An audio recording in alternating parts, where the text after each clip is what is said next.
Meus irmãos, recebam a paz do Senhor Jesus. Quem está feliz, diga graças a Deus. Pegue a sua Bíblia e enquanto você encontra o Evangelho de Jesus conforme João, capítulo 11, eu falo da minha alegria poder estar aqui com vocês, entregando ao Senhor a nossa gratidão nessa noite tão especial. Muito obrigado. Seja Deus louvado por sua vida, sua casa, sua família.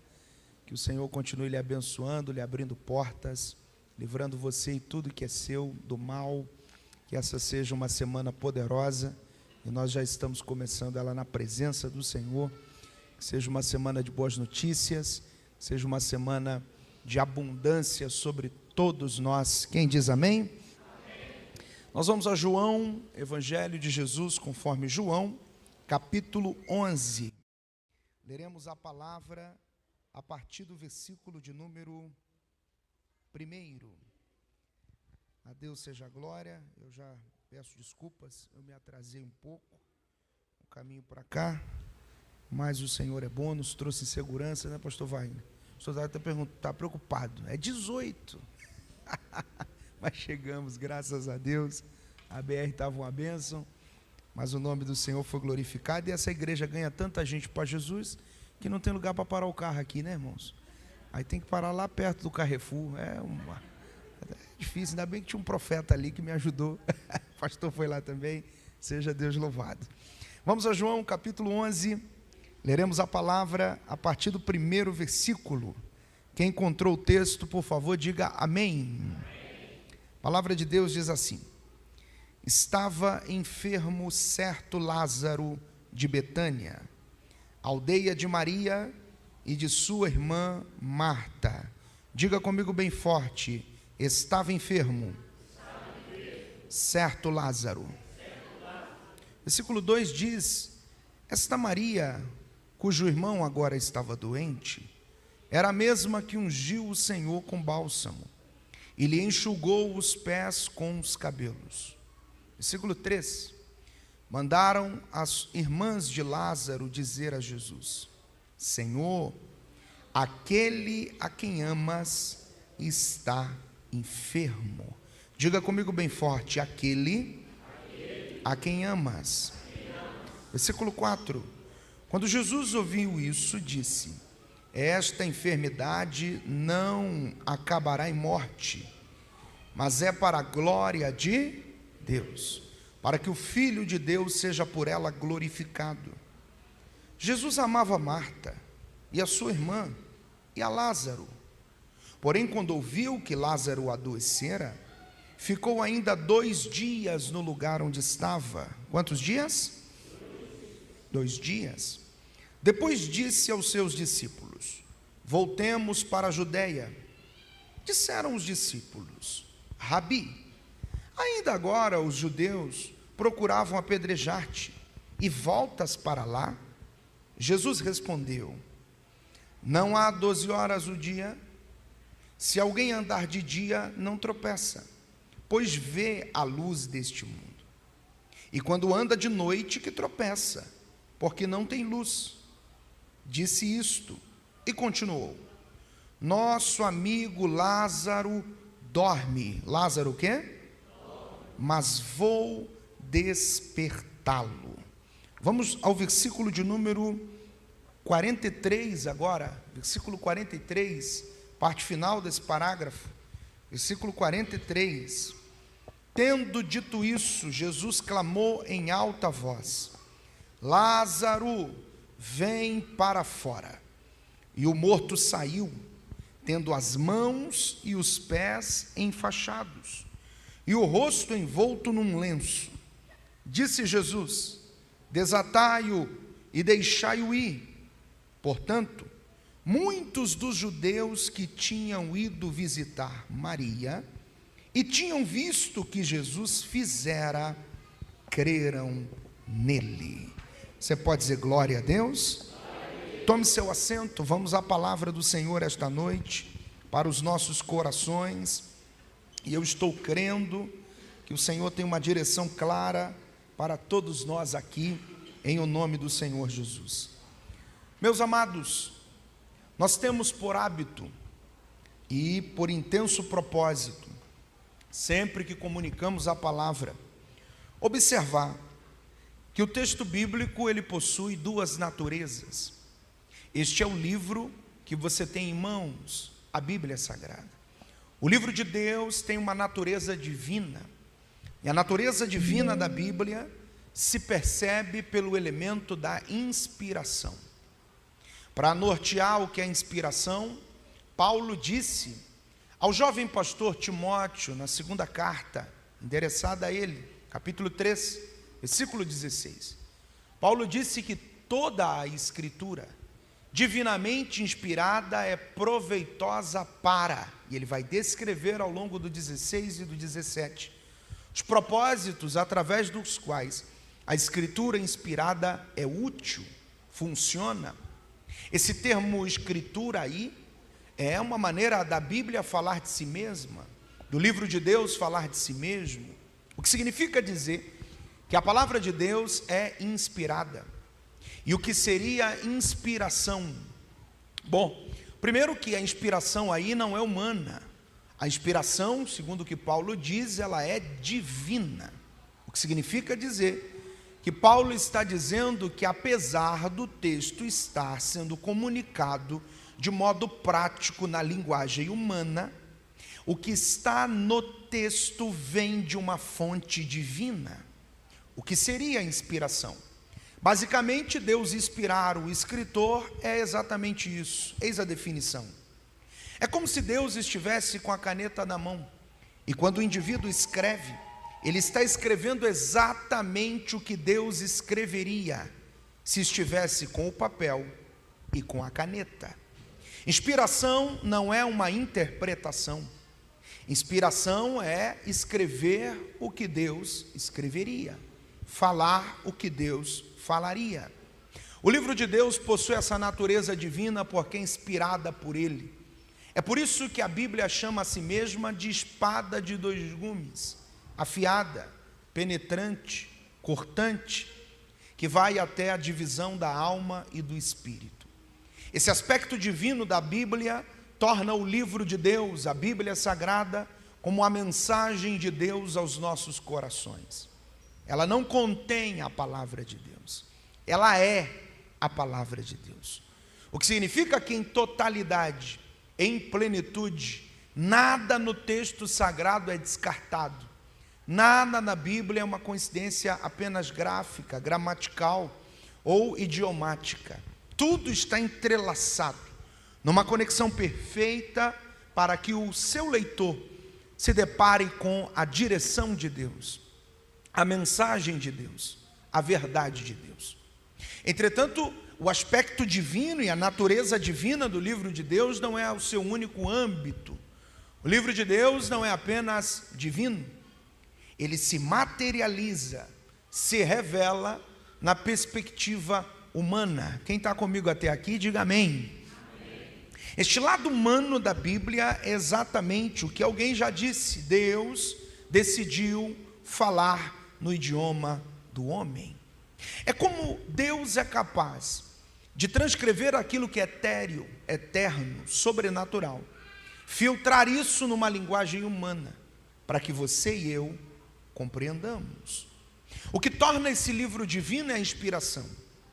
O que torna esse livro, de certo modo, humano é a maneira como você consegue lê-lo, ouvir sobre ele e compreender. E isso passa por um princípio de interpretação, de lógica, um parâmetro básico para toda a narrativa e toda a história, que precisa ter pelo menos 3 pilares funcionais para que você entenda o que está sendo tratado: início, meio e fim. Esta abordagem é sistemática e se estende ao longo de toda a Bíblia. Apesar do livro de Deus não possuir apenas narrativas, mas nós estamos diante de uma. João capítulo 11. Um texto épico, clássico, conhecido. Personagens notáveis que não aparecem apenas aqui. O primeiro, o maior deles, Jesus, nosso Senhor, nosso Salvador, nosso Deus. Em João 11, a ressurreição e a vida. Mais do que isso, você olha para o texto e percebe uma família. O primeiro personagem em voga na leitura é Lázaro. Vamos lá, o nome do homem é? Esse. O Lázaro de Betânia. O Lázaro a quem Jesus ama. Um certo Lázaro de Betânia. O amigo de Jesus. O amigo dos discípulos de Jesus. A propósito, Jesus, quando o chama de amigo, não o chama no singular, mas o chama no plural. Nosso amigo Lázaro. Não é apenas meu, mas nosso. Há um outro personagem que aparece no texto, de modo implícito e por vezes explícito, que é Marta. Ou ela aparece na sugestão do chamado, ou ela aparece recebendo Jesus, falando com Jesus, questionando Jesus. A Marta de João 11, é a mesma Marta de Lucas 10, quando Jesus nessa casa esteve em outro momento. E desta feita, Lucas não apresenta Lázaro, mas apresenta Marta e sua irmã. E esta faz a opção de ficar envolvida com o que Lucas chamou de tantas coisas. Repreendida por Jesus, reorientada pelo Mestre, parece que em Lucas 10 e em João 11 apresenta o mesmo padrão, muito racional, pouco espiritual, muito lógica, mas muito frágil e vulnerável no ato da fé, do sobrenatural, da crença, do crer, e é repreendida por Jesus, porque não dá para se conectar a Jesus apenas pela esfera racional, por mais que pela lógica, pela razão, pelo fator da comprovação, ele tenha deixado rastros, pegadas, sinais claros. Para se conectar a Jesus, é necessário crer. O princípio através do qual o homem se conecta a Deus é a fé. A carta aos Hebreus, escrita por um autor anônimo, no capítulo 11, diz que importa que aquele que se aproxima de Deus creia que Ele existe e é galardoador daqueles que nele esperam. Quantos confiam nesse Deus poderoso aqui esta noite? Além de Lázaro e Marta, aparece no texto uma Maria, que é irmã de Marta, que é irmã de Lázaro, que se conecta a Jesus, que tem lágrimas nos olhos, joelhos dobrados, devoção diante de Cristo, que replica a frase da irmã de maneira diferente, porque na presença de Jesus nunca é o discurso, sempre será o coração. A esta Jesus revela seu poder, sua graça. Chorou após ela chorar. E o desfecho de João capítulo 11 é um grande, retumbante e extraordinário milagre. Jesus ressuscitou a Lázaro. Isso é um fato, isso é uma realidade, isso é uma comprovação histórica, isso está conectado ao poder de Jesus. Não é o primeiro homem e nem a primeira pessoa que Jesus ressuscita em seu ministério. Ele já havia feito isso em Marcos capítulo 5, quando desembarcou junto à praia do mar da Galileia. É interrompido pelo clamor de um pai em desespero, príncipe de uma sinagoga, Jairo, que se lança aos pés do Cristo desesperado, pedindo-lhe que ajude, porque sua filha estava, até então a informação era essa, moribunda, doente, enferma, e pelo quadro desenhado pelo pai, a enfermidade é gravíssima. Jesus se prontifica a caminho da casa daquele homem, vocês conhecem a história. Ele é interrompido por um toque de fé de uma mulher que acredita que se tão somente tocasse na orla de suas vestes seria curada. Alguém me tocou. Jesus para a caravana, identifica a senhora, a trata com empatia e a chama até de filha. Libera um milagre sobre sua vida. O quadro da filha de Jairo evolui de doença grave, de moribunda, para sua filha está morta. Não incomodes mais o mestre. Eu gosto muito dessa história, porque quando o mensageiro do caos estimula que a fé morra, Jesus estimula que a fé cresça um pouco mais. Não temas, creia somente. Continua a sua jornada, entra na casa de Jairo, põe para fora as carpideiras, as profissionais do choro, todos os que não acreditam nele e que riem na boca pequena, põe todo mundo para fora, entra no quarto. E no aramaico chama a menina vida, Talita cumi. Menina, levanta-te. Eu tenho boas novas para você que entrou aqui esta noite, que de repente está com um quadro irreversível. Jesus ressuscitou Lázaro, mas também ressuscitou a filha de Jairo. Não há nada que ele não possa fazer em favor de quem confia nele. Você pode dar um brado de júbilo ao Senhor por isso? O quadro da ressurreição de Lázaro, da ressurreição da filha de Jairo, não são únicos nos evangelhos.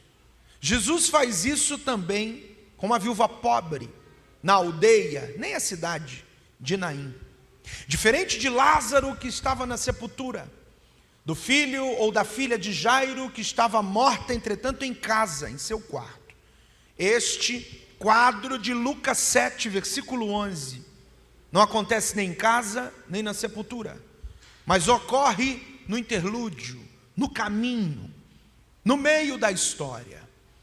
Um cortejo fúnebre e o nosso Jesus, para mais uma vez triunfar sobre a morte, para mais uma vez revelar o seu poder a seus seguidores, para mais uma vez apresentar a sua credencial de vida abundante, de vida real, de vida que é maior que a morte, de vida de verdade. Ele para o esquife, ele para a multidão, ele para a mãe. Eu gosto dessa história, porque antes de ressuscitar o garoto, enxuga as lágrimas da mulher. Deus é bom.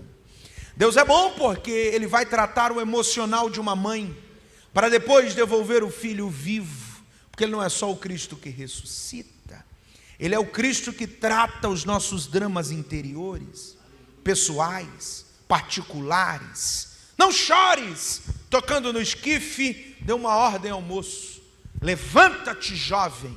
Imediatamente o rapaz se levanta, ele o devolve à sua mãe, aleluia, a entrega em suas mãos, o entrega em suas mãos, e mais uma vez, ele triunfa gloriosamente sobre a morte. Ele fez em Betânia, ele fez na casa de Jairo, ele fez na aldeia de Naim, ele faz aqui, ele faz ali, ele faz além, ele faz na sua casa, na sua família. Você pode dar um aplauso a esse Jesus que triunfa gloriosamente sobre a morte. Glória a Deus. Eu preciso dizer a vocês que esses não são os únicos relatos de ressurreição nos evangelhos. Quando Cristo dá o brado final no Calvário, quando a história da crucificação se estabelece, lá nós temos também o evento de ressurreição na cidade santa, na cidade sagrada. A Bíblia diz que muitos ressuscitaram no advento da crucificação. Não é só Lázaro, não é só a filha de Jairo, não é só o filho da viúva de Naim. Estão comigo, irmãos? Outros, dos quais não conhecemos o nome dos pais, de que tribo vieram, de que dinastia são, de que tempo e há quanto tempo estão mortos, mas experimentaram também o advento da ressurreição.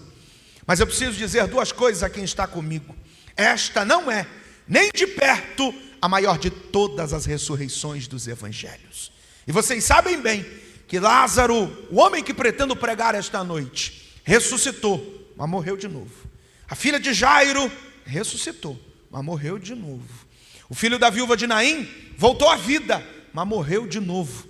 Os que ressuscitaram no advento da crucificação morreram novamente, não estão mais entre nós. É por isso que a maior ressurreição não é de nenhum destes, mas a daquele que arrogou para si essa expressão: eu sou a ressurreição e a vida. Esta sim é retumbante, essa sim é gloriosa, esta sim tem implicações eternas, porque a Bíblia diz que ele é preso, é crucificado, entrega seu espírito ao Pai, expira no alto do Calvário, é posto numa sepultura, inaugurando a sepultura do senador José de Arimateia. Mas no terceiro dia, o brado não é de morte, o sepulcro de Jesus não é cravado de lágrimas ou de lembranças, mas a mensagem na sepultura não fora dada nem por um homem, mas por um ser angelical. Ele não está aqui, ele ressuscitou.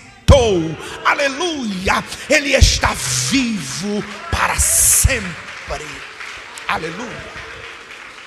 É nisso que se substém, é nisso que se estabelece, é nisso que se escora, é nisso que está firmada a esperança da igreja. Aí está a base do cristianismo, aí está a realidade da fé cristã. A realidade do pilar central da fé cristã é a morte e a ressurreição. Paulo vai devagar sobre isso na carta aos Coríntios e vai dizer que se Cristo não ressuscitasse, a nossa esperança seria vã, porque ele seria apenas um mártir na história, irmãos, mas ele ressuscita, comprovando a sua autenticidade, o seu ato messiânico, a sua obra de redenção, a sua gloriosa obra redentora e sacrificial. Bendito seja Deus, porque em Apocalipse 1, João o viu vivo, e ele estava bem diferente. Aleluia. João disse que os seus cabelos eram brancos como a lã, os seus olhos são como chamas de fogo, da sua boca saiu uma espada aguda de 2 fios. Ele tinha uma veste branca talar que ia até os pés, um cinturão de ouro que o perpassava. Seus pés eram reluzentes como latão que saíra da fornalha. A sua voz era como de muitas águas. E quando João o viu, ele disse: caí aos seus pés como morto. Mas ele veio até mim, tocou-me e disse: João, não temas. Eu sou o Alfa, eu sou o Ômega, eu sou o primeiro, eu sou o último. Eu estive morto, mas eu estou vivo pelos séculos dos séculos. Eis a maior de todas as ressurreições. Todos os que morreram e ressuscitaram provaram a morte novamente. Jesus morreu, ressuscitou e nunca mais entrou em uma sepultura. Está em um trono de glória, regendo todas as coisas. E se você está aqui esta noite, é para render glórias, louvores e depositar a sua fé naquele que está no controle de todas as coisas. Um aplauso glorioso ao nosso Salvador, ao nosso Cristo, ao nosso Deus. Esse conceito da ressurreição é extraordinário. A proposta de João no capítulo de número 11, bem como em todo o seu evangelho, é apresentar o Cristo. Como eu disse a vocês, nós temos aqui em João 11 personagens funcionais. Lázaro, que por certo é a base desta fala. Suas irmãs que interagem na história. Os homens que estão presentes ali, veem o que Jesus fez, são chamados de multidão e creem no que Jesus fizera, são partes importantes. Os que rolaram a pedra, os que atiraram do sepulcro, fazem parte da história. O mensageiro que foi atrás de Jesus compõe esse capítulo conhecido, essa história poderosa. Mas João capítulo 11 não é sobre Lázaro apenas. Contém um Lázaro, mas não é só sobre ele. Contém uma Maria, mas não é sobre ela. Contém uma Marta, mas não é sobre ela. Estão comigo, gente? Contém um mensageiro misterioso, mas não é sobre ele. Contém uma multidão que crê no Cristo, mas não é sobre ela. Fala de uma sepultura lavrada numa rocha, uma caverna, mas não é sobre ela. Descreve uma pedra, mas não é sobre ela. Qual é o centro de João capítulo 11? Cristo. Jesus é o assunto, porque o Lázaro oscila. Tem hora que ele está doente, tem hora que ele está morto, tem hora que ele está sepultado, tem hora que ele está vivo. Estão comigo, gente? A Marta, tem hora que ela crê, tem hora que ela não crê. A Maria, tem hora que ela está assentada, porque ouviu falar que Jesus veio, mas continuou no mesmo lugar. Tem hora que ela está de joelhos, diante dele emocionada, ela oscila. A multidão também, uma hora ela não crê, outra hora depois que ela vê o que ele faz, ela acredita. O mensageiro misterioso vai e vem. Agora Jesus não. Jesus aparece no texto imutável, sob o controle absoluto de todas as coisas. Ele tem uma palavra para discípulos.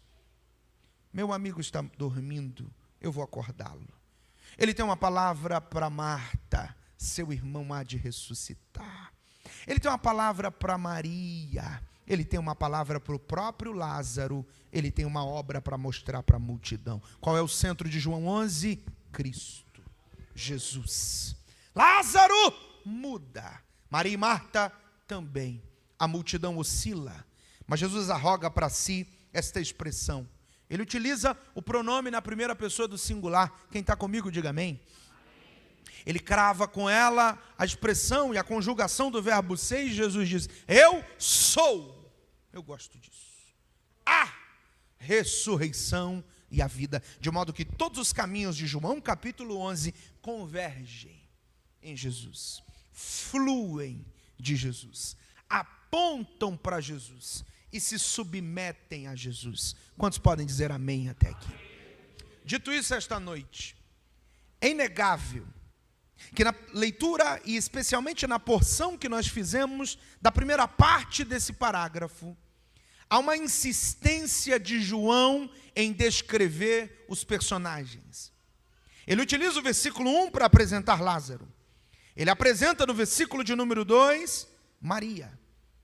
Mas até a altura do versículo de número 12, ele está tratando diretamente de Lázaro. E a abordagem ou parte de João, ou parte do mensageiro, ou parte dos discípulos, ou parte do próprio Jesus, através de Lázaro. Minha proposta esta noite àqueles que estão me acompanhando é lhe dizer quem é você através de Lázaro esta noite. Vejam, irmãos, que o versículo de número 1 diz exatamente isso. Estava enfermo um certo Lázaro de Betânia. Repitam comigo bem forte: estava enfermo um certo Lázaro de Betânia. Só vocês, 1, 2, 3. Estava enfermo um certo. Quem somos nós aqui na comunhão plena esta noite através de Lázaro? Através da lente Lázaro, através da história de Lázaro. Sabe o que somos? Um certo Lázaro de Betânia. Percebam vocês que o texto está abordando de modo gramatical a intenção de quem é o homem na abordagem de João. Ele é um certo Lázaro. Em primeiro lugar, o artigo utilizado aqui não descreve o Lázaro, o importante Lázaro, o notável Lázaro, o incrível Lázaro, o famoso Lázaro. Não, ele é um certo Lázaro. Ele não é tão grande assim, tão relevante assim, tão importante assim, tão extraordinário assim. Ele é apenas um Lázaro de Betânia. Ele é um certo Lázaro de Betânia. Ele é mais um homem que tem o nome de Lázaro e que mora em Betânia. Ele é mais um indivíduo que reside nessa geografia. Quem somos nós através de Lázaro esta noite? Somos exatamente isso. Um certo homem, uma certa mulher, um certo pai, uma certa mãe, um certo profissional, um certo servo, um certo senhor, um certo patrão, um certo colaborador. Olhe para cá e não esqueça disso. Me parece que em João capítulo 11, o Espírito de Deus está motivando o princípio de simplicidade, motivando o princípio de humildade e nos reposicionando à condição do que de fato somos. Um certo Lázaro. Não somos tão bons assim, tão importantes assim. O que torna a história de Lázaro extraordinária E o que põe João capítulo 11 nos anais da história e torna esse texto famoso e clássico, não é a história de Lázaro, a biografia de Lázaro, os rótulos de Lázaro, os diplomas de Lázaro, a grana de Lázaro, mas é porque na história de um certo Lázaro entrou um homem chamado Jesus. E eu vim esta noite lembrar aqueles que estão aqui, ali, além, os que estão me acompanhando diretamente, os que acompanharão este culto através das mídias sociais. Não somos ninguém sem a pessoa de Cristo. Não temos absolutamente nada sem Jesus. Seríamos apenas mais um doente que morre e é sepultado. Mas graças a Deus que Jesus entrou no capítulo 11 da nossa vida. Aleluia, graças a Deus que seres comuns foram alcançados por um amor tão extraordinário. Celebre ao Senhor esta noite. O que traz notoriedade à nossa história é que Jesus entrou na vida de um certo Lázaro. Diga para duas pessoas aí: ele entrou na sua vida, ele entrou na sua vida. Ele está na sua vida, ele está na sua vida. Para quem tem um glória a Deus poderoso, ele está na sua história. Ele tornou a sua história outra. Ele modificou o parâmetro sobre o qual você era tido, porque sem ele, um número, um homem, um CPF, um indivíduo com endereço, geografia e uma história, é só um certo Lázaro de Betânia. Sem Jesus, mal você tinha um nome. Estão comigo, irmãos? Sem Jesus, mal você tinha uma Betânia. Olha para cá. Sem Jesus, mal você era mais um na fila. Um certo Lázaro de Betânia. Aí Jesus entrou no capítulo 11 da sua vida. Estão aí, irmãos? E aí já não é mais um certo Lázaro, é um salvo, é um redimido, é um lavado no precioso sangue de Jesus. Não é só a terra que tem o seu nome em seus livros. Agora o seu nome também está escrito no livro da vida do Cordeiro. Dê glórias a Deus esta noite. Levante as suas duas mãos ao alto e tome posse desta palavra. Não sei o seu nome, seu histórico, nem sua geografia, mas receba isso. Jesus mudou todas as coisas. Adore a Deus, aplaude o Senhor, glorifique o seu nome. Ele é a causa da mudança da nossa história. Aleluia. Diga comigo bem forte: tudo que eu era, tudo que eu tinha, sem Jesus, era um nome, uma Betânia e um lugar na fila. Diga: a partir de Jesus, tudo se fez novo.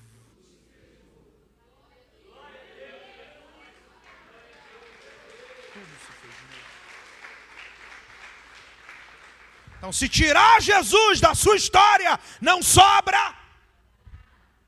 Essa é uma consciência que eu quero que você se lembre dela. Porque o tempo vai passando e a gente tem uma tendência de nos acostumarmos com o culto, a liturgia, o processo da vida cristã, e as coisas vão começando a ficar robotizadas, automatizadas, e a gente já sabe como a coisa funciona, não só no conceito de liturgia, mas na prática do cristianismo, na vida comum, e as coisas vão se robotizando, automatizando, e a gente vai perdendo esse time. Nunca se esqueça: sem Jesus, você só tem um nome, uma Betânia e um lugar na fila. Com Jesus, você tem acesso à eternidade com Deus. Com Jesus, você não tem só esse nome, você receberá um novo nome. Dê glória a Deus por isso. Com Jesus, você não tem herança só numa Betânia, você tem uma nova Jerusalém que descerá dos céus. Com Jesus, você não tem só um lugar na fila, você terá um lugar na mesa do Cordeiro, na bodas do Cordeiro. Adore o nome do Senhor. Jesus mudou tudo na sua vida. E se alguém aqui entre nós que ainda não entregou sua vida a Jesus, que ainda não se decidiu pelo Evangelho, receba um conselho autêntico aqui: receba Cristo na sua vida, saia da fila e venha se assentar à mesa da alegria. Você pode dar um glória a Deus maior e melhor esta noite? Diga comigo bem forte: sem Jesus, eu era apenas um certo Lázaro de Betânia. Faz sentido para você isso? Agora guarde essa informação. O texto que começa no versículo 1 dizendo que estava enfermo um certo Lázaro de Betânia, evolui no versículo de número 2, apresenta Maria, e no versículo 3 ele nos conta quem somos nós através de Lázaro esta noite. Nós não éramos apenas o Lázaro, um certo Lázaro de Betânia. No versículo de número 3, João escreve com essa exatidão, com essa pontualidade.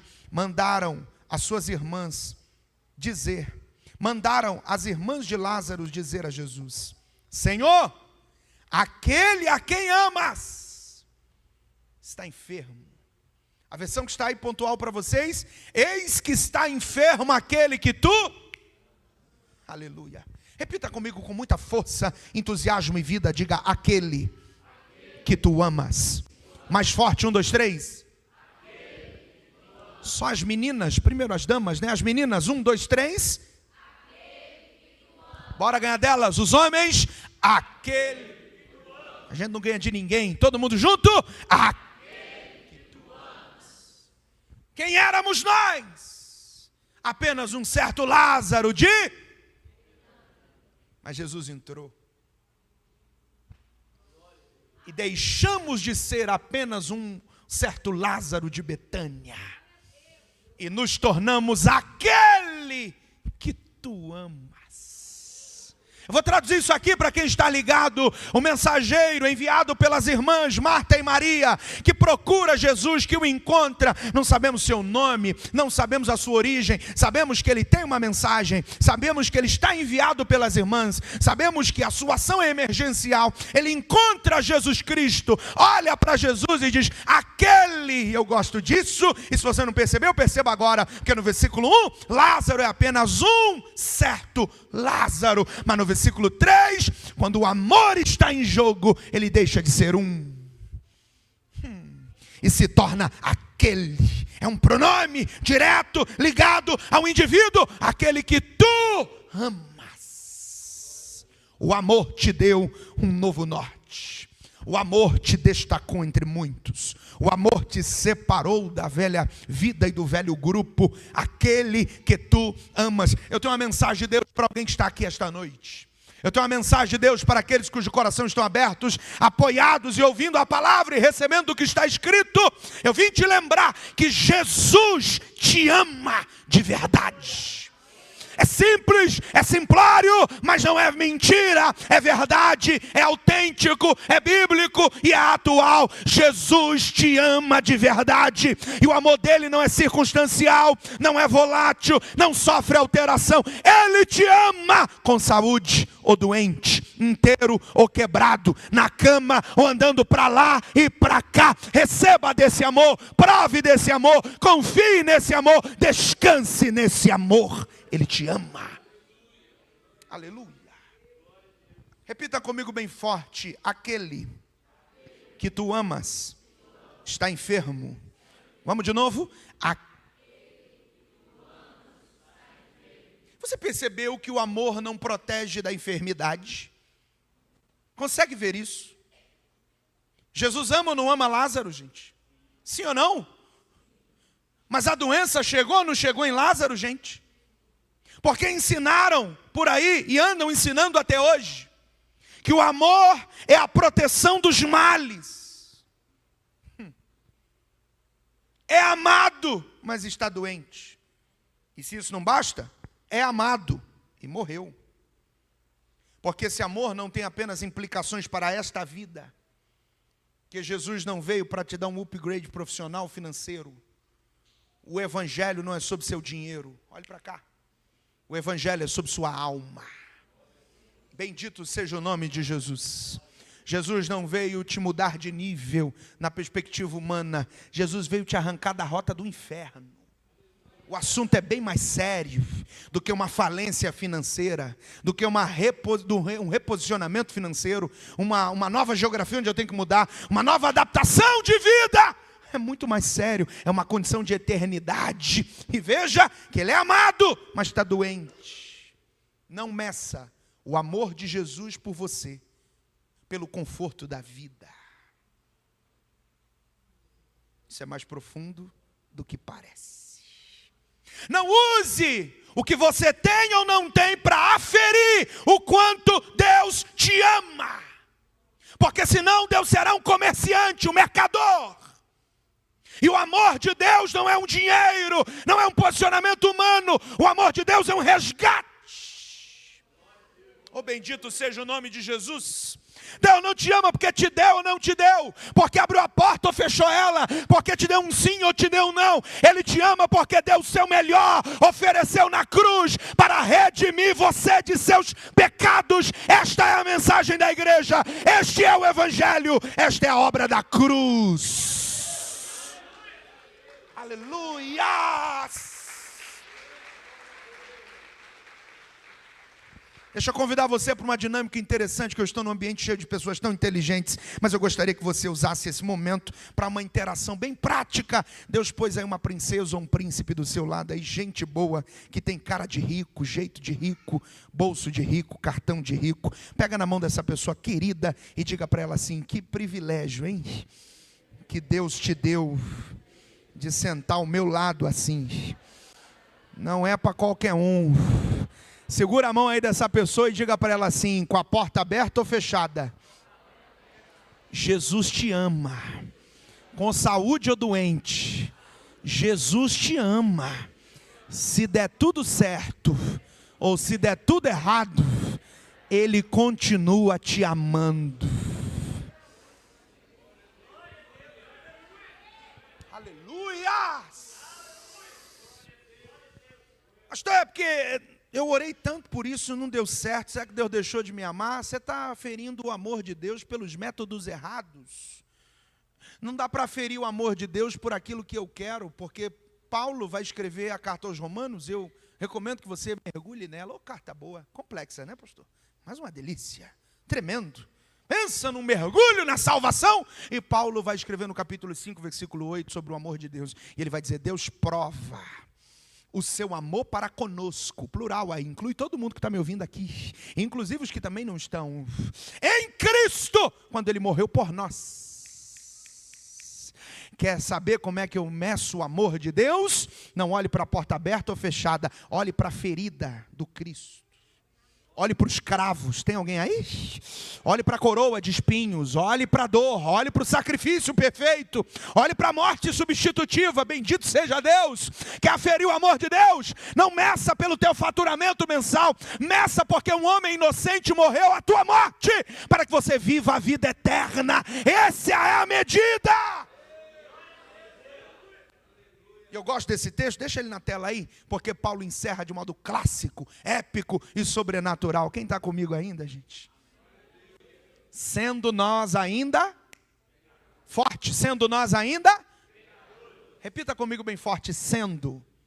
Ele está falando do estilo de vida, de quem? Olha o pronome aí, nós, inclui você, eu e todos nós. Sendo nós ainda, é um advérbio de tempo. Ele está falando não do seu futuro, nem do seu agora. Ele está falando do nosso passado. Pecadores. O que Paulo está dizendo? Paulo está traduzindo isso para mim e para você, e eu faço com alegria esta noite. Deus não te amou quando você entrou na igreja. Deus não te amou quando você aceitou Jesus. Estou aqui. Deus não te amou quando esse coração de pedra foi virando um coração de carne. Você que não gostava de crente, começou a flertar com o evangelho, ou por um convencimento, ou por uma fé racional, ou mesmo pelo lapso de uma dor ou de uma crise. Não, Deus não te amou nesse dia. Deus te amou quando você não queria Ele, ainda pecadores. Quando você odiava o evangelho, ainda pecadores. Quando você achava que tudo que é igreja era tudo um balcão de negócio, ainda pecadores. Quando você tinha concepções totalmente equivocadas com relação a Deus e ao reino, ainda pecadores. Quando você ainda fazia o uso do cigarro, da maconha, da droga, ainda pecadores. Quando você estava ainda no balcão de um bar, ainda pecadores. Quando a noite era o seu destino, ainda pecador. Isso que é amor. Eu não causei o amor, eu recebi o amor pela graça de Deus. Pode aplaudir o Senhor por esta verdade. Eu não sou a causa, eu sou o fim. Aleluia.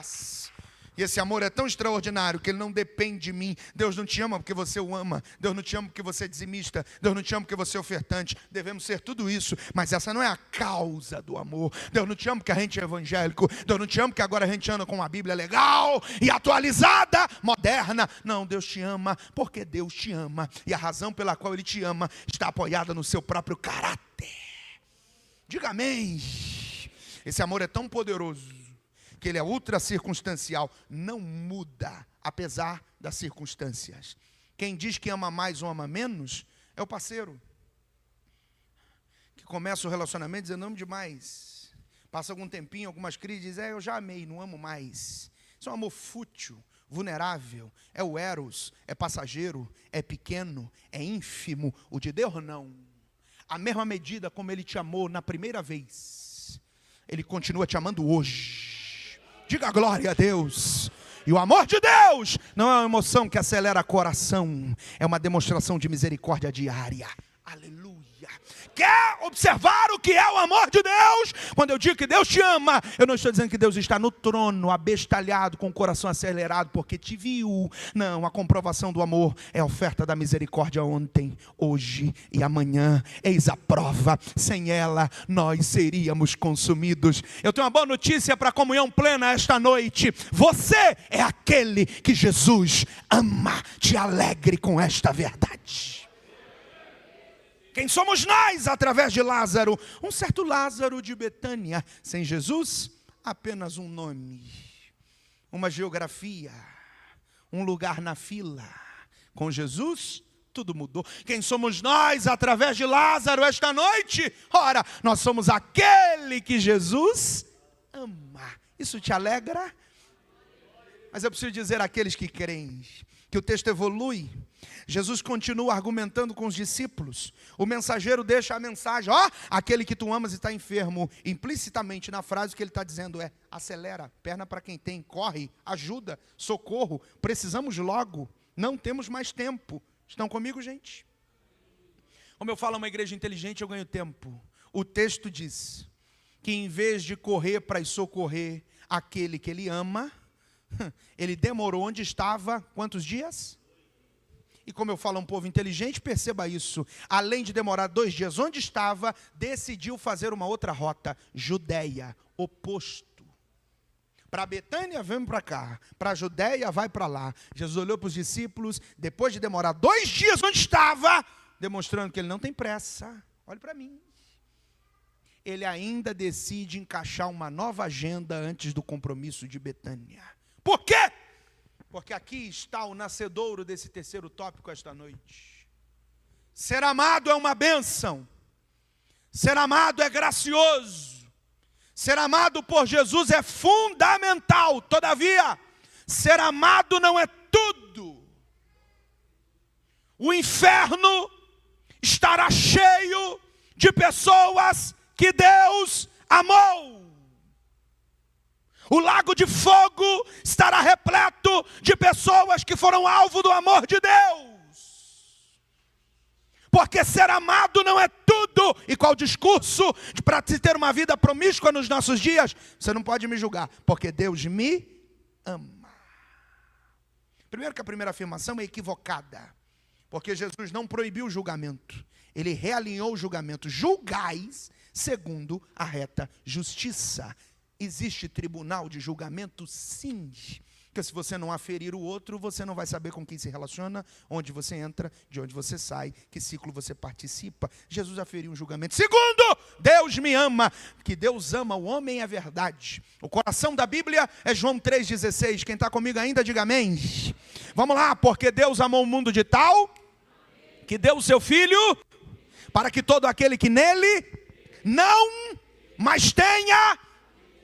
Deus amou o mundo de tal maneira, mas o fato de Deus ter amado o mundo, totalidade, Ele não salvou o mundo, totalidade, porque a oportunidade está na sua mão. Quem crê será salvo, quem não crê será condenado. Estou falando com quem está ligado esta noite. Ser amado não é tudo. É possível ser amado, viver uma vida inteira sem Deus e acordar nos braços do inferno e da condenação. Pastor, isso não é muito legal de ouvir. Não, essa não é a questão. A questão não é se é legal, é se é necessário. E é necessário. Dizer àqueles que estão comigo esta noite, diante da palavra, submetidos ao texto, em devoção ao Senhor, que ser amado é uma bênção, mas ser amado não te salva, não te redime, não te transforma, porque a salvação não está apenas na oferta do amor, está na correspondência ao amor. Aleluia. Há dezenas, centenas, milhares de pessoas amadas por Deus, mas que serão condenadas, porque quando a graça veio até eles, eles decidiram dizer: não! Vou viver a minha vida primeiro, se sobrar tempo, eu venho para Cristo. Vou cumprir as minhas loucuras primeiro, depois, quando eu já estiver velho, avançado em idade, sem tempo para servir, sem saúde mais, eu me decido por Deus. Aceite a Jesus, largue os vícios, o pecado, as trevas, a loucura, o mundo. Ele diz: não, isso é coisa de gente doido, não vou fazer isso não, eu sirvo a Deus à minha maneira, porque Jesus me ama, ser amado não é tudo. E pelo texto, estou falando a um povo inteligente, o amor não tirou Jesus de onde estava e o levou até Lázaro. É aquele que tu amas, tudo bem, eu ainda tenho compromissos aqui, vou ficar 2 dias. É aquele que tu amas, eu vou dar uma passadinha na Judéia, depois eu vou na Betânia. Estão me entendendo? Ser amado não é tudo. O amor não o arranca de onde está e o leva a Betânia. Quando ele está descendo para Betânia, um discípulo olhou para ele e disse assim: outro dia eles não queriam apedrejar o senhor lá? Jesus disse assim: quem anda de noite tropeça porque não enxerga. Quem anda de dia não tropeçará porque enxerga, porque vê. O que Jesus está falando? Dia, noite, tropeçar, pedra. Se ele está falando de amor, Jesus está literalmente trilhando um caminho de interpretação. E eu estou falando com quem está ligado. Ser amado. É possível ser amado, andar no escuro e viver tropeçando. É possível ser amado por Deus, não largar o pecado e ser condenado. É possível ser amado por Deus, insistir com seus esquemas e rolos e parar no inferno e na condenação. O que nós precisamos não é só ser amados. O que nós precisamos é amá-lo. Estão comigo, irmãos? Eu não vim esta noite ser sensacionalista. Eu vim esta noite ser bíblico. O amor lhe é ofertado esta noite. O que você fará com ele definirá a sua eternidade. A graça está sobre nós. A salvação está disponível. A porta do reino está aberta. Cristo quer redimir a sua alma. O seu não é o seu não. O seu sim é o seu sim. Você arcará com as suas escolhas. Acho extraordinário porque o texto diz que era aquele que Jesus amava. Mesmo sendo amado, Jesus não correu para socorrê-lo. Mesmo sendo amado, Jesus ficou 2 dias onde estava. Quem me ouve, diga amém. Mesmo sendo amado, Jesus foi para a Judéia, está a caminho da Judéia. Mesmo sendo amado, Jesus vai devagar no nível de interpretação. Mesmo sendo amado, Jesus não livra ele da doença e Lázaro morre. Aí a Bíblia diz, e eu acho incrível isso, pastor Wagner, porque escrito está que Jesus olha para os discípulos, e você leu comigo hoje. A narrativa apresenta o elo de conexão entre Jesus e Lázaro. Jesus olha para os discípulos e diz assim: Lázaro, nosso amigo, vamos lá, nosso está dormindo. Eu vou despertá-lo do sono. Vocês perceberam que uma coisa é ser amado, outra coisa é ser amigo? O texto está evoluindo para um nível de modo racional de relacionamento. O que é amizade? É aliança. Eu não estou falando de coleguismo, proximidade. Eu estou falando de amigo. Lázaro, o nosso amigo dorme, mas eu vou despertá-lo do sono. O que Jesus está dizendo é, ele não é só amado, ele me ama. Ele não só recebe a minha proposta, ele também acata ela e se submete. Ele não ouve só o evangelho, ele acredita nele. Ele não só flerta com a igreja, Ele quer um compromisso. Ele é meu amigo, Ele é nosso amigo. Vocês estão comigo, irmãos? Eu vim dizer uma coisa àqueles que estão me acompanhando: Jesus não quer flertar com você, Jesus não quer uma noite com você, Jesus não quer um momento com você, Jesus não quer você só no domingo, Jesus quer ter uma aliança com você, Jesus quer coisa séria com a gente. Ele quer nos tirar daqui e levar para morar na casa dele. A coisa é séria, amigo. Essa é a razão porque muita gente e muitas pessoas flertam com o culto e tratam a experiência da liturgia como um passe de bênção. Vamos lá na igreja hoje, fazer uma oração, dar uma orada, resolver um negócio aqui, bater um cartão, participar, e depois a gente volta. Mas as pessoas não se comprometem, não se aliançam, não mergulham, não querem. E é claro que eu não estou generalizando, eu falo a um público inteligente. Mas é fato que nós fazemos parte de uma geração que vive à base da dopamina de algumas experiências litúrgicas, mas que não nascem de novo, que não são regenerados, que apenas passam por aqui e não correspondem ao amor de Deus. Pois bem, Jesus está aqui nesse lugar, você crê? E Ele está falando com você, comigo e conosco. Eu não quero só te oferecer amor, eu quero que você me corresponda, eu quero ser seu amigo. A gente precisa ter uma aliança, a gente precisa fazer alguma coisa mais séria, a gente precisa ter um relacionamento de verdade, que se a liturgia acabar, o relacionamento não acaba. Se às 8 horas chegam e a gente vai embora, o céu continuará aberto dentro da sua casa, no seu quarto de oração. Se o pastor fechar a Bíblia, a sua continuará aberta, porque ela está na sua mente, no seu coração, no seu devocional. Eu vim esta noite lhe propor algo, por Deus, faça uma aliança de verdade com Jesus. O amor não tirou ele do lugar e levou para Betânia, mas a aliança fez ele dizer: é amigo, eu vou despertá-lo do sono. Aleluia. O amor não tirou Jesus do lugar, mas a amizade tirou. Estão comigo, irmãos?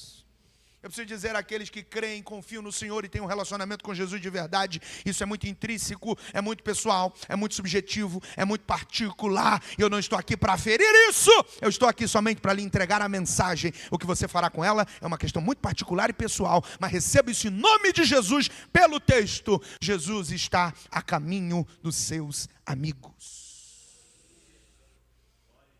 Eu não sei o que lhe aconteceu nos últimos dias, eu não sei o que lhe aconteceu nas últimas semanas, eu não sei o que lhe aconteceu ao longo desse mês, mas o Senhor está dizendo: eu tenho uma aliança com você. Eu estou chegando para despertar o meu amigo. Estou falando de um tempo novo, estou falando de uma ressurreição, estou falando de uma nova vida, estou falando de novas portas, estou falando de um novo testemunho. Recebe isso em nome de Jesus. O teu amigo está vindo aí para reverter situações. É meu amigo. Oh, glórias a Deus. A Bíblia diz que Jesus chegou em Betânia. Eu quero dar glórias a Deus com aqueles que estão ligados esta noite. Eis o lugar onde Jesus acabou de chegar. Ele está nesta Betânia esta noite para arrancar alguns Lázaros da cova. Você tem aliança com Jesus? Você tem vida com Deus? Ou você só está passando aqui hoje? Pastor, não, eu só vim fazer uma visita, você é muito bem-vindo. Não, pastor, eu fui até convidado. Essa casa é sua, fique em paz. Sempre cabe mais um, né, pastor Wagner? Mas venha de Uber. Pegou. Sempre cabe mais um, venha. Mas quer um conselho de verdade? Mergulha nessa vida com Cristo. Entrega o teu caminho ao Senhor de verdade. Se envolva, se relacione, se conecte, se comprometa, se conecte a Jesus, porque o texto diz que ele olhou para os discípulos e disse: o nosso amigo dorme. Diga comigo: o nosso amigo dorme. Só mais uma vez? O nosso. Eu preciso dizer, e está transmitindo o culto? Então isso precisa chegar em algum lugar, que Deus faça chegar, que o seu compartilhamento faça chegar, que a gente faça um corte e faça chegar em alguém isso aqui. Jesus não disse Lázaro meu amigo, Jesus disse Lázaro nosso. Porque há muitas pessoas pensando que é possível ser amigo de Jesus apenas. Alô? Jesus está dizendo que Lázaro é amigo dele, mas também amigo da caravana. É amigo dele, mas também amigo dos discípulos. É amigo dele, mas é amigo de quem anda com ele. E nós estamos no tempo onde os desigrejados estão tomando um coro antibíblico para esta ideia, esse pensamento. Eu sirvo a Jesus, mas não preciso da comunidade. Eu sirvo a Jesus, mas não me conecto ao ambiente de culto. Eu sirvo a Jesus, mas não preciso de um pastoreio. Eu sirvo a Jesus à minha maneira do meu jeito. 1000 vezes não. É o nosso amigo. Amigo de Jesus é amigo do discípulo. Amigo de Jesus é amigo da comunidade. Você precisa de um ambiente desse, onde Jesus trata todos, forja todos, alinha todos e abençoa todos. É o nosso amigo, bendito seja o nome de Jesus. Lázaro, nosso amigo, dorme. Vamos lá, nosso amigo? Guarda isso. É comum no Novo Testamento, especialmente pelo conceito helenista e pelo conceito grego, que os efeitos indomáveis da vida sejam tratados de modo filosófico. E não há um efeito maior na vida do que a morte indomável. E o grego traduz isso sempre de modo filosófico, transitando entre aquilo que é etéreo e comprovado. E é normal no Novo Testamento você encontrar o viés grego chamando morte de sono. Quem está comigo? Nosso amigo Lázaro dorme. Eu vou despertá-lo do sono. O que Jesus está falando? Jesus está literalmente, logo na frente ele vai abrir o jogo para os discípulos. Ele não está dormindo, não é um sonho natural, não é o repouso do corpo, não é o descanso biológico, não é a maneira como o corpo tem para se recuperar. Não, ele morreu. Então quando Jesus trata morte como sono, ele também está tratando despertamento como ressurreição. Você está comigo? Levante assim comigo sua mão e receba isso em nome de Jesus. Está chegando sobre sua vida, sua espiritualidade, sua vida cristã e os contextos mais intrínsecos da sua alma, um despertamento espiritual. Segure sua mão, o Espírito de Deus tocará você de modo diferente nos próximos dias. Não se assuste se você perder o sono alguma noite, não é insônia. Você precisa dobrar o joelho do lado da sua cama e falar com Deus, é um despertamento espiritual. Deus está plantando dentro daqueles que creem esta noite sede pela palavra, sede pela oração, sede pelo devocional, sede pelo jejum. O teu amigo está esta noite dizendo, eu vou despertar você do sono. Recebe essa palavra em nome de Jesus. Quando questões incomuns começarem a acontecer à sua volta nos próximos dias, se lembre desse domingo, se lembre desta noite. É Jesus arrancando Lázaro da cova, avivando o homem de Deus que está aí, a mulher de Deus que está aí. Ele vai despertar os amigos. Nesta reta final, nós estamos a instantes de viver um despertamento sobrenatural. Eu estou crendo, meus irmãos, que por mais que o afunilamento da história esteja acontecendo, que os últimos dias estejam acelerados, que a geopolítica nos dê sinais, que o mundo esteja comunicando a vinda de Jesus, a igreja da última hora é uma igreja que sairá da tumba, sairá da sepultura, sairá dos seus gabinetes, sairá das suas esferas de CNPJ, sairá dos seus prédios luxuosos e se renderá a Cristo em adoração. Vem um despertamento sobre os salvos aí, e está chegando, está mais breve do que se possa imaginar. Aleluias. Quantos sentem isso no seu espírito esta noite? Jesus está aí, está aqui, está ali, está acolá. E Ele está dizendo, eu vou despertar o nosso amigo do sono. Termino dizendo a vocês que sem Jesus, a gente era apenas um certo Lázaro de Betânia. Depois que Jesus entrou na história, nós somos aquele que Jesus, forte, aquele que Jesus, mas eu tenho uma boa notícia para dar àqueles que creem. Jesus te chama de amigo esta noite. Se você quer uma aliança com Deus, Ele te chama de amigo. Se você está levando a sério essa vida com Jesus, Ele te chama de amigo. Se você decidiu trocar tudo por Jesus, Ele te chama de amigo.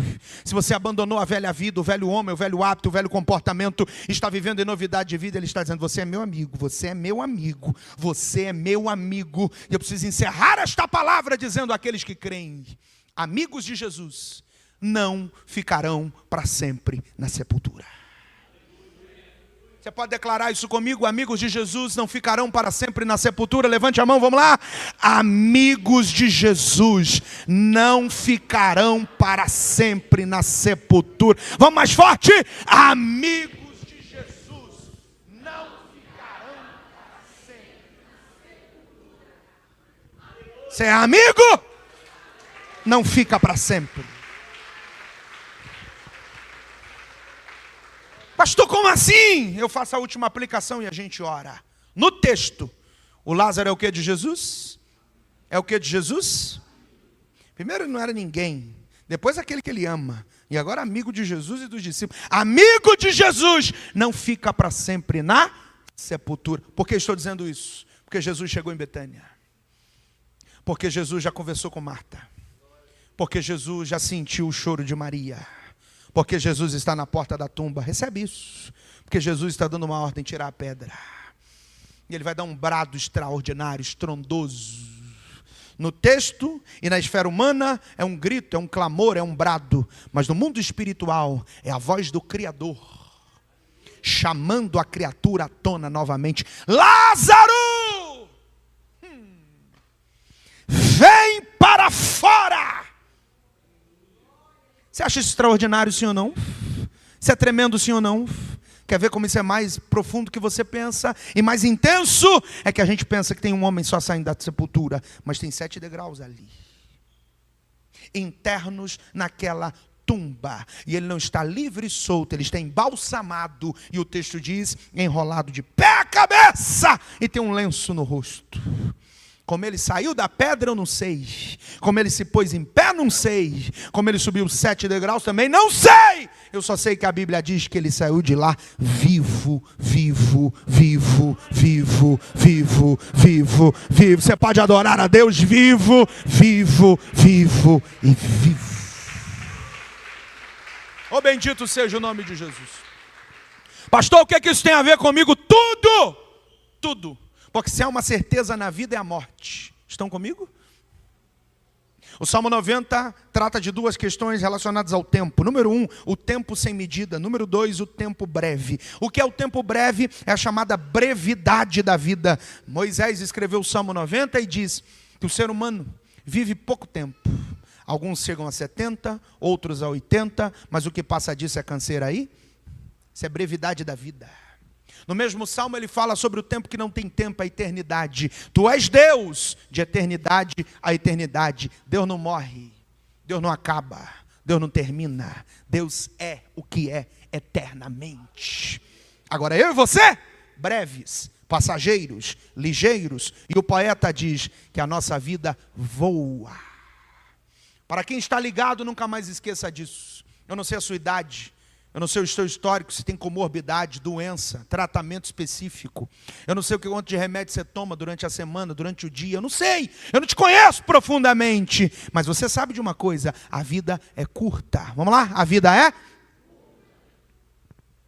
E se Jesus não voltar, nesse espaço-tempo, assim como Lázaro foi parar numa caverna, nós também vamos para lá.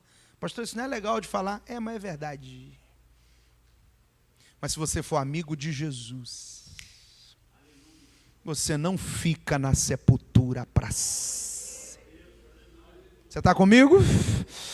Como Jesus tirou Lázaro da cova, da sepultura, da caverna, da gruta lavrada na pedra. Se você for amigo de Jesus, e ainda que a morte venha, que o caixão apareça, que os 7 palmos se estabeleça, que o memorial seja posto, que alguém escreva aqui jaz, quando ele vier em glória, quando Ele vier para tomar a sua igreja. Paulo escreve à igreja em Tessalônica que os que morreram em Cristo ressuscitarão primeiro. Recebe isso em nome de Jesus. Se você não levou a coisa na brincadeira, se você levou a sério a vida com Jesus, te alegre. Isso aqui é passageiro. Amigos de Jesus não ficam na sepultura para sempre. Ela vai ter que devolver você e nós nos encontraremos com eles nos ares. O adoraremos para sempre. Se você tem essa esperança, fique de pé adorando o nome de Jesus. Amigos de Jesus não ficam na cova para sempre. Aleluia. Eu gostaria de convidar você para orar com alguém esta noite. De repente você está do lado de um amigo, de uma amiga, de um irmão, de uma pessoa tão abençoada. Você poderia orar com essa pessoa esta noite, num princípio de intercessão. Pastor, eu estou aqui no ambiente, do lado aqui, não tenho muita liberdade. Fica à vontade, meu irmão, mas se você puder, se você tiver comunhão, conexão, ceda a mão a essa pessoa para nós orarmos juntos. Eu não quero que ninguém fique constrangido. Só faça isso se você puder desfrutar de comunhão plena. Aleluia. Eu quero declarar sobre a sua vida: saia só da esfera do amor e venha para a esfera da amizade. Saia do nível do ser amado e venha ter uma comunhão profunda com Jesus. Traga alguém para perto de você, nós vamos orar juntos esta noite. Se você é amigo de Jesus, descansa. Pastor, vou viver 200 anos, amém. Mas se tiver um ponto final nisso aí, fique em paz, a eternidade com Jesus está garantida. Amigos de Jesus não ficam na sepultura para sempre. Ore com alguém esta noite. Só Deus sabe as batalhas, as dificuldades, as intempéries, as lutas desse irmão que está com você aí. Mas o Senhor está dizendo: esse aí é aquele que eu amo. Eu te amo, eu tenho uma obra na sua vida. Eu provei o meu amor por você na cruz. As minhas feridas delimitaram a profundidade do meu amor por você. Ore com alguém esta noite que está perto de você, para que o Senhor trate suas feridas, cure sua alma, resolve suas questões. Aleluia. Interceda por essa princesa, por esse príncipe de Deus, por esse homem de Deus, por essa mulher de Deus, por esse pai de família, por essa mãe de família, por esse filho. Aleluia. O céu está dizendo esta noite: eu te amo, mas eu quero que você corresponda ao meu amor. Eu te amo, mas eu quero ter uma aliança com você. Eu quero te chamar de meu amigo.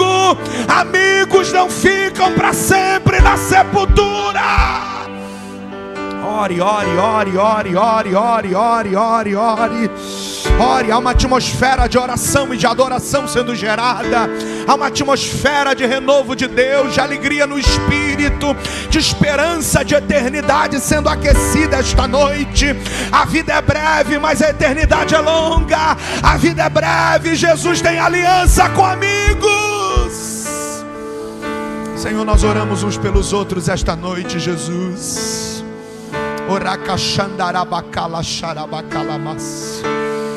Oh Espírito de Deus, levanta os caídos esta noite, fortaleça os fracos. Oh Senhor, nos atraia para esse lugar de decisão, aonde nós renunciaremos apenas o ato de ser amados, mas corresponderemos esse amor.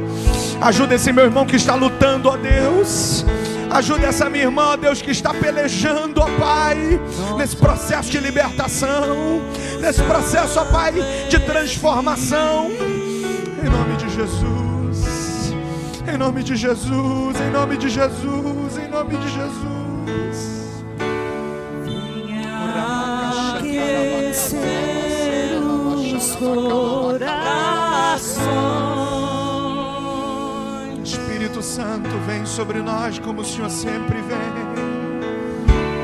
Vem com cura e todo o seu poder. Aleluia.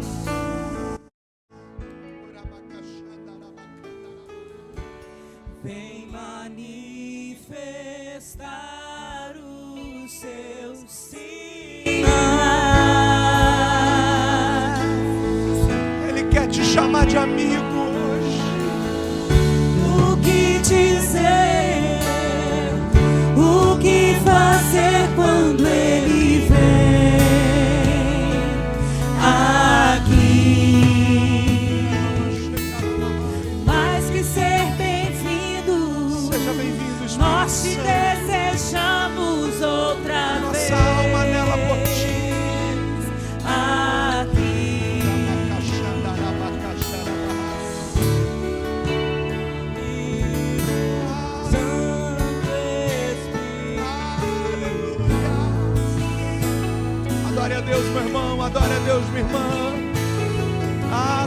céus com a sua adoração. Abra o teu coração, se renda a Deus. Pelo seu soprar,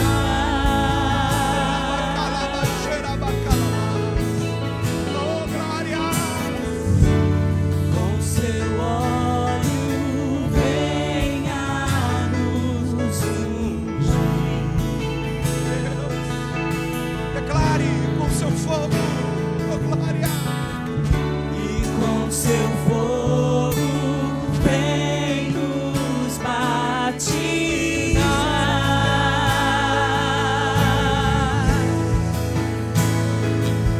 Diga, O que dizer, o que fazer quando ele vem adoramos Jesus, aqui? te adoramos Jesus. Mais que ser bem-vindo, nós te desejamos outra vez aqui. O que dizer, o que fazer quando ele vem aqui? Mais que ser bem-vindo, nós te desejamos outra vez aqui. Aleluia. De novo, faz de novo o seu povo clama a ti. Mais uma vez. De novo, faz de novo o seu povo clama a ti. Mais uma vez. De novo. Faz de novo teu povo clama Tem a ti. amigos de Jesus nesse lugar. Faz de novo, Clame. faz de novo teu povo clama a ti. O que dizer, o que fazer quando ele vem Glória. aqui? Aramacheca, lamaçu. Mais que ser bem-vindo, nós te desejamos outra vez aqui. Você pode dizer glória a Deus. Você pode dizer aleluia. Você pode dar o melhor aplauso da sua vida ao Senhor esta noite. Se você é amigo de Deus, misture isso aí com glória a Deus, com aleluia, com brados de louvor, com declaração do teu amor para Jesus. Aleluia. Comunhão plena. Amigos de Jesus não ficarão para sempre na sepultura. Você recebe isso em nome de Jesus?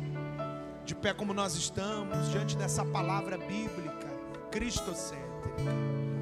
Eu quero saber se há alguém aqui nesse lugar que ouvindo esta palavra quer entregar a sua vida a Jesus.